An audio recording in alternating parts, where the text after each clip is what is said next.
Ladies and gentlemen, welcome to the newest installment of Last Cloudia with a collaboration with Trials of Mana. Oh, I am so happy to see this. Something happened here that I didn't think they would ever do. I didn't think we were going to get a third collab version of the Secret of Mana that we had, plus this new one combined. Really, really cool stuff. Nice artwork they have here. It's a really, really good touch. I'm definitely happy to see this. Absolutely. And I was fortunate enough to pull Riesz. I got the new character, so I'm super happy about that. And as usual, we are going to be discussing the new character and the art that you could potentially get with this collab. Also, we did get the new free unit, which is 1,000 free crystals for us as well. So I'll be happy to see that too. And heck, if you like the guy, you might be able to get some good use out of him. I haven't quite built him yet, but we'll look into building him another day. But today is about Riesz, so let's go ahead and take a look and see what she has to offer. All right, so let's take a look at Riesz. So this is, of course, fully statted. We're looking at a soldier type. Stats are pretty good on both strength and defense, and a little bit of mind as well, all over 1,000, which is what we want to see.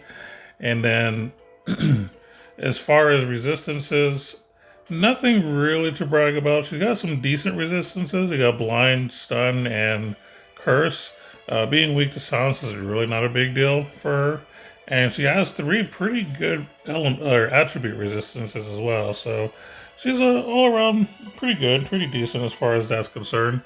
As far as her skills, she's mainly an earth DPS unit, but her second skill does do light damage. Her special is one of those abilities that can either do earth or light damage. It's primarily earth, but if the enemy is weak to light, it'll switch to light. So that's pretty much how that works. But she's mostly an earth damage dealing unit. Let's take a look at her traits. So the first trait is Meteorite. So become Meteorite class. So this is actually her class in the game. Spear equipped, physical damage plus 40%, damage cap plus 5,000. So, hey, so basically she's a spear user. You definitely want to throw a spear on her at least, and you'll get that bonus. The second trait, we have, I'm not sure how to say this, but Laurentian Guard. So, when unit is alive, all allies physical, magic attack damage plus 20%. When unit is incapacitated, restore all living allies' HP and apply defense and mind plus 35% buff. So this is really a good support right here. I mean, for starters, you're getting an offensive boost to all of your characters. And then when she does die, whoever is alive is still going to be able to sustain a bit because they're going to be healed and get some defensive buffs. So she's good all around when it comes to being a team player. I like characters that, are good about boosting the team in general. So definitely my kind of character. So taking a look at the skills. So the very, very first thing you will notice is she comes with Honey Elixir, which is a magic spell that used to be very coveted at one time that, was super rare to get. Now you no longer need the arc. If you get her, you can just use her to cast Honey Elixir. Or if you happen to have gotten Prim, she got a buff to where now she can cast it as well. Now, since I already have a Prim, I've got now two characters that can cast Honey Elixir. So I honestly have no need to chase that arc anymore. But really, really nice to have. Basically, you use up all of your MP to greatly recover HP and completely restore all of your SCT. Now, when I first saw this, I wasn't a huge fan of it back in the day. But what I didn't understand was the fact that it's very important to be able to get your skills up, especially with the newer characters. The older characters, maybe not so much, but the newer characters really, really benefit from this. And one of the other things that I underestimated was stock skills. So increasing your skill stocks maximum. I used to think that was pointless until I realized that it works well with things like Honey Elixir, Wilmer's Apple Pie, stuff like that. So skills like Purple Orb, which I really, really was critical about, is a lot better because of spells like this. So it really kind of changes your outlook on the game when you actually have it. Moving along, she gets a Brave Phaser, Aura Phaser, Full Metal Hugger. This is an older mana spell. Basically, you have a barrier to stop a status effect. HP up max, Fighting Spirit 5, Resolve up 4, Royal Armor, Illusion, Auto Brave, Auto Protect, Auto Crit, Auto Haste, lots of good stuff here. Awaken, we have Earth High Drive, Earth Attack Raise 2, Earth Attack Raise 3, which basically gives you a 2000 damage cap with a little bit of a offensive boost. We have Light High Drive, we have Light Critical Raise, Pose of Victory, Goddess Kiss, which once you cast your Honey Elixir, you're going to want to try to get back some of your MP, potentially. You may not need it, but always good to have for free. This is like an 11 cost passive, so really, really good. We got Maglion Shield, which is one of the newer abilities that we've seen in a few characters. Basically, the further they are, the less damage you take. We got Spear High Boost, Spear Mega Boost, which, more damage cap, why not? We have Quick Trigger, we have Sharp Eyes, we have Oracle. Now this is going to be brand new, specifically for her. When using a Summoning Stone, apply a Strength, Int, Defense, and Mind plus 20% buff to all allies. And then Star Lancer class, you get a 25% instead. Meteorite class gets plus 35% instead. So basically, I guess it scales based off of what you've learned and what class you have her at. But again, pretty good. So I'm guessing you have to use the summoning stone before you get these buffs. So I don't think it's like a Liza where you just have it equipped. I think you actually have to use it to get it. So I guess the best way to use it is with Salmia, who automatically gives you a stat bump. And then the Oracle will also stack on that, I assume, and give you more bumps. So pretty good, actually. We have Defense Boost All. So when unit is alive, all allies' physical damage taken, minus 5%. Star Lancer class, minus 7%. Instead, if you're Meteorite class, you get minus 10% instead. So this woman is really, really good as far as being a team player. She already has a trait that, increases your offense and defense when she dies. And now we have this, which is further making your teammates be able to take more damage. It's pretty strong. I like it a lot. Moving along, we got, looks like Magic Defense Boost All, or MGC Defense Boost All is what it says. When unit is alive, all allies' magical damage taken, minus 5%. Star Lancer gets minus 7 instead, and Meteor gets minus 10 instead. So, again, just more boost to your defense in general. So one is for specifically defense, and one is specifically for magic. So, physical and magic. And then the last one she has, Auto HP Heal All. So when unit is alive, restore all allies' HP by let me read this again. When unit is alive, restore all allies' HP by 2 every 2 seconds. If you're Meteorite class, you get 40 HP instead. So basically, if you have her built, get her skills learned, every 2 seconds, everybody's getting 40 HP. Now, this is a flat rate, meaning that I do not believe you can boost this with things like increasing your mind or healing boost or anything like that. I think this is a flat 40, so you're not really going to be able to take advantage of this unless there's like some kind of glitch in the game that lets you surpass it. But from what I can tell, I believe 40 is what you're going to get, which doesn't seem like much, but it's actually really helpful. Again, you're basically getting an auto heal on top of whatever else you're doing in general. Like if you're proud forcing or whatever you're doing, every little bit, makes a difference. And again, she's just proving to be a team player. She's healing, she's giving you defense, she's giving you offense. She's literally the jack of all trades with defensive support. With just support in general. The only thing that she's missing is giving all allies like a damage cap, but I think that would just make her broken at this point, since he's already doing everything else for you. So I get that they were trying to tame her a bit. All in all, I think she's a fantastic unit. Again, she's really good to, one, deal some damage, and to support the team. I think she's more here to support the team, but she can do some damage on her own. And of course, being able to have Honey Elixir increases her rate of being able to deal damage. So you can just cast that in the beginning and just start, going to town. That's what I've been doing. It's nice to be able to use that instead of having to use these what is it, Council of 10 arc. So I'm liking this a lot. Really good unit. Glad I pulled her. Highly recommend. If you happen to have some crystals, I think she's worth pulling for. I think she's a nice unit.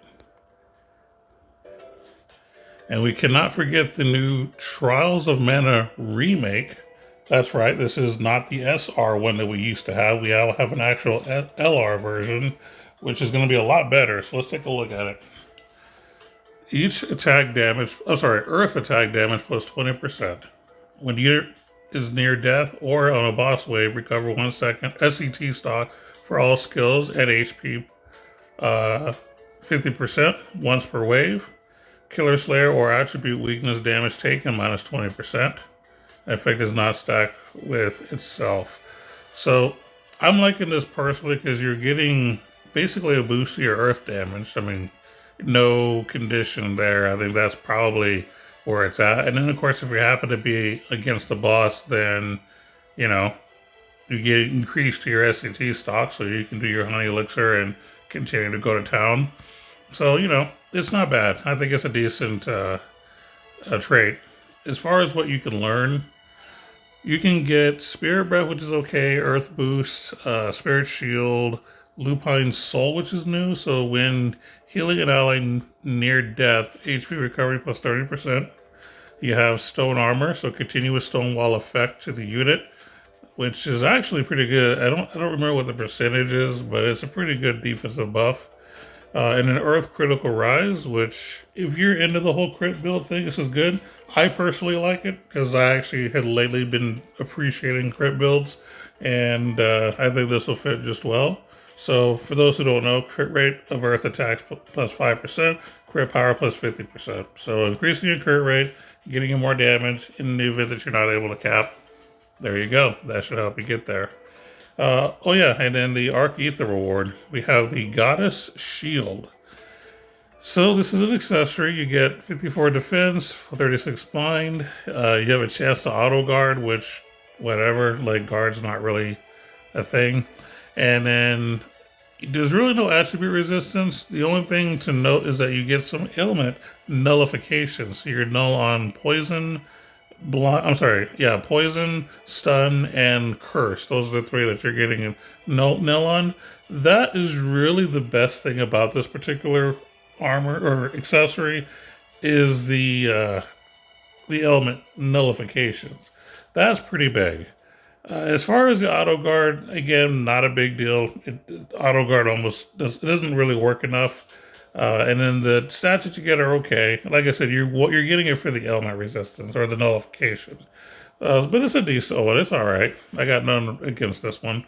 But overall, I think it's a good arc. You're going to appreciate the arc trade, especially for an Earth DPS unit. And then, actually, it doesn't even say DPS. It could be magic as well. So physical or magical DPS. As long as it's Earth, you're getting that bonus. So I think that's pretty good. I don't think we have many arcs that really give a boost to just earth damage in general as a passive. The stuff you can learn is okay. Like I said, I like Stone Armor. I like Earth Critical Rise. And I actually like Spirit Breath just because, you can regain some SCT every time you get healed. That is definitely something that has come in handy in a variety of scenarios. So, yeah, overall, it's decent. And don't forget the paid gear if you are into investing in this game a bit. So let's go ahead and go over the two things you can get here. And by the way, I'm really digging the music to this whole collab, but I'll talk about that later. So we have the Brunage or Brunage. This is a spear, which it should be. Basically Earth attribute, which makes sense. Strength 191, defense 27, physical attack damage cap 1500, critical rate plus 5%. Physical attack damage plus 10%. So, all in all, it's a good weapon. I mean, you want her to have a spear. You want the spear to be earth. You're getting, I would consider decent stats for what would be considered a 5-star weapon. I have to keep in mind that these are not considered like Arc Ethers things. They're just minor paid things. But again, the damage cap is decent. You want every little bit helps. If you're building a crit build like I would, then this will help you there as well. And then just giving you, a way to potentially cap, which shouldn't be too hard from all the boosts that we've looked at. Plus, you can always slap on Earth Attack Raise if you want to go the extra mile, which I do. So, nothing wrong with that. So, yeah, I mean, overall, I think this is actually a good spear. Like I said, you're getting everything you want: damage cap, damage in general, and crit rate. I mean, that's pretty much it. And you have the weapon type she needs and the element she needs. So, again, perfect fit. Then you have the Celestial Armor, which sounds cool. Anytime you see Celestial Armor, you usually think of like something really, really powerful. But taking a look at it, we have 500 HP, 183 defense, 90 mind. Your trait, damage taken minus 10%, lower chance to take critical attacks, HP plus 15%. And then you do get a resistance to dark by 10. So, what I'm going to say about this is that it's okay. Basically, this makes you a meat shield. You're equipping this for the sake of having a lot of HP, which is, if you're trying to do some kind of a tank build with her, and you want to get some armor. Again, there are a lot of people that are probably not going to use this. I mean, one, you have the Church of Dual Wield that's not going to want this, and even me myself, I might even just put clothes on instead of armor, so I can take advantage of, close high boost or something like that, just to be able to, get more increased damage. So I'm not 100% sold on this armor. I think the armor is decent. Again, you're basically becoming a meat shield, which is all right. I mean, the defense is decent as well, but I just think that you're better off either wearing clothes instead of armor, or you're better off dual wielding if you're into that. So, which is why if I'm going to give you advice on which particular item to get, if you're going to be the budget player, the spear is 100% the best item between the two. Again, you're getting everything you could possibly want here. I mean, this is an easy one. There's no debating. This is the better item for this particular character. But overall, I'm really digging the collab. Again, they've given us new units. We're going to have another new unit soon. Probably in about a week, I believe, is when we're going to get the other one. So I'm looking forward to seeing what she's going to be like. And we also will have a time trial, just like, we've been having lately, which is pretty cool. And the current event, again, the music. I'm all about old school, like RPGs. I grew up, playing RPGs in the 90s, back for the Super Nintendo and all that stuff. So seeing stuff like this and hearing the music when I'm playing the game really takes me back. So thank you, Cloudia, for bringing this here. And also, if you haven't done so, check out the Tower of Trials. Now, it looks like, and I think they did this on purpose, whenever you go into the Tower of Trials, you cannot skip floors. You actually have to play from the first floor up, even if you completed it, because I completed it last time. And then it told me that I couldn't skip because I hadn't completed it. I think they did that on purpose because they changed the designs and stuff like that. So I think they want you to play it on purpose. And the music is something that they've actually changed too, in connection with the collab. So I appreciate that a lot. So thank you for going the extra mile. Again, I'm a music connoisseur when it comes to video games. So anytime you're throwing my classics on there, I'm going to be super hyped for it. And again, you have two different collab events you can play. There's the Benevodon of Darkness, which is the new one, and then you can play the older one, the Otherworldly Divine Beast. Now, those of you who've been playing for a while will notice that the bosses on the old one is going to be a lot easier than you remember. I was able to clear all of this pretty easily. I remember there was a time where some of the bosses actually took a while, but no, not this time. But yeah, overall, fantastic collab.